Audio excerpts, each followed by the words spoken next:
Dr. Cynthia Carter is going to speak to us on the topic of mental health. Dr. Carter? She is a clinician in the Patuxent Youth Program in the Maryland Department of Public Safety and Correctional Services located in Jessup, Maryland. She has served as the Patuxent Youth Program's team leader from September 2010 to July 2016.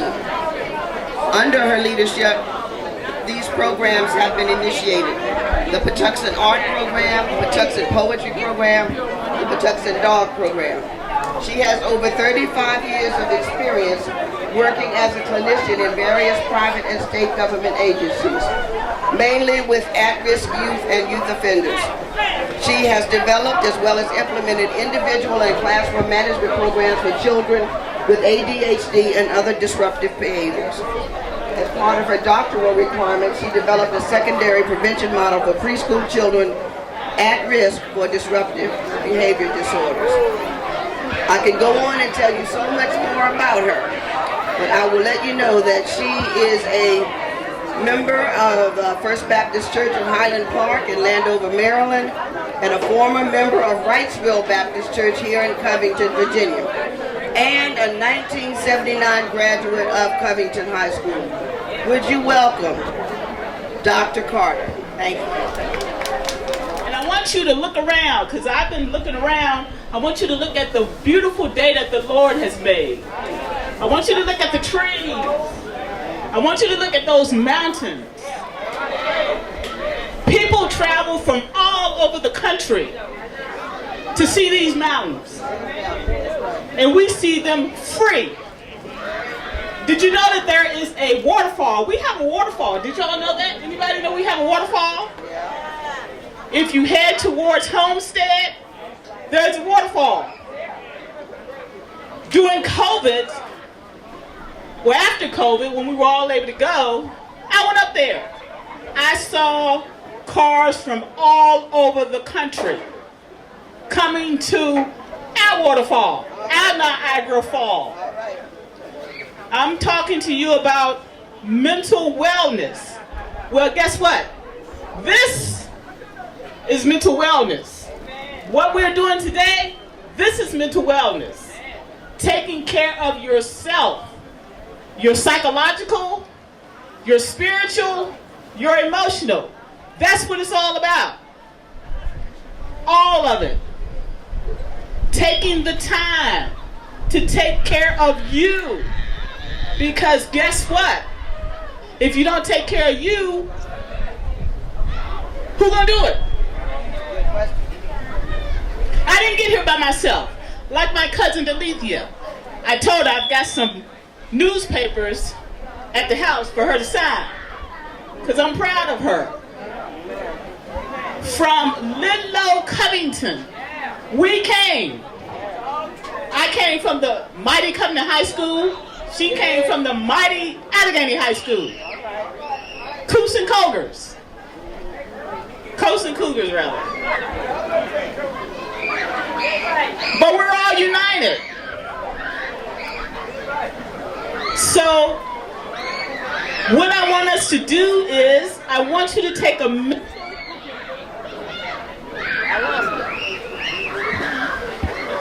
Okay. I want you to do a mental. And there are 3 areas I want you to focus on. What is it that I will do each day to take care of myself? What is it that I will do? When I started undergrad at VCU, my mother, the owner of Vandalia Floral, she subscribed me the Daily Word. It's a daily devotional. I have continued to get that daily word every single month. Now, it's on the phone. I've transitioned from hardback to online. Number 2, what are you going to do every week to take care of yourself? What I do weekly is I go and I buy flowers. Go figure, why I buy flowers? Fresh flowers. For me, nobody else. What are you going to do once a month to take care of yourself? Once a month. What are you going to do? Because remember, it's all about you and your wellness. Once a month, I try to engage in something that I like.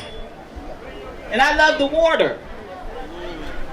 Every time I come to Covington, I go down to the city playground because of the way they have cleared out that area so that you can see that beautiful Jackson River. It just flows freely. What are you going to do to take care of yourself? I didn't get where I am by not trying to take care of myself. But also, I got where I am because,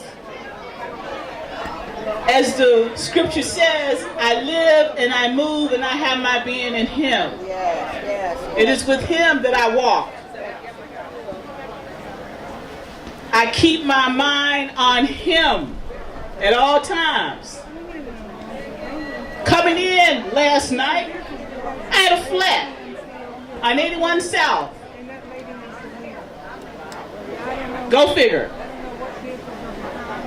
I said, okay, I can either roll one way or the other. I can get a little bit disconjointed, or I can call AAA, let them know where I am, and just look at the scenery, because it just so happened I broke down in an area where there were some beautiful mountains. So I just kind of chilled until AAA got there.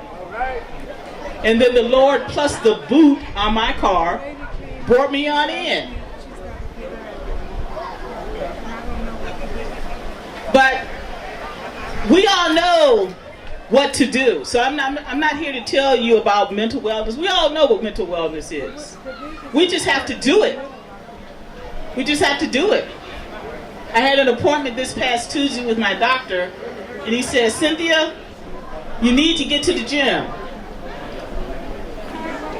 What are you going to do? I said, well, Doc, I'm just going to do it. I'm just going to do it. And guess what? I haven't been to the gym, but I've been on my bike every single day since then. So, like I said, I'm not here to tell you anything that you don't already know. You know this. You just have to, as Nike once said, just do it. Just do it.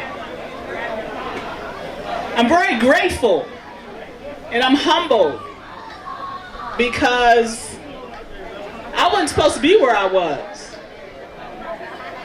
I wasn't. Some people didn't think that I would be where I am, but you know what? I knew that the Lord knew my path. And so I followed Him, regardless of what people said that me, as a woman, as a black woman, in a field that I'm in, psychology, I wasn't supposed to be here. But I said long time ago, I am the 5th generation of Mary and Archie Wright, the first black settlers of Riceville, right down the road. That's my heritage. But my first heritage is, I am a child of God.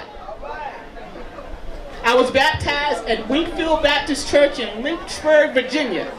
My mother moved here. I had no idea we were coming. And I'm like, what are we here for? But she moved here, and I see, because this was her hometown. And she blessed me and my siblings to be able to appreciate these lovely mountains and our family. Okay, 1 minute. So, what I would say is, develop your mental health wellness plan. Number 1, What are you going to commit to do every day for yourself?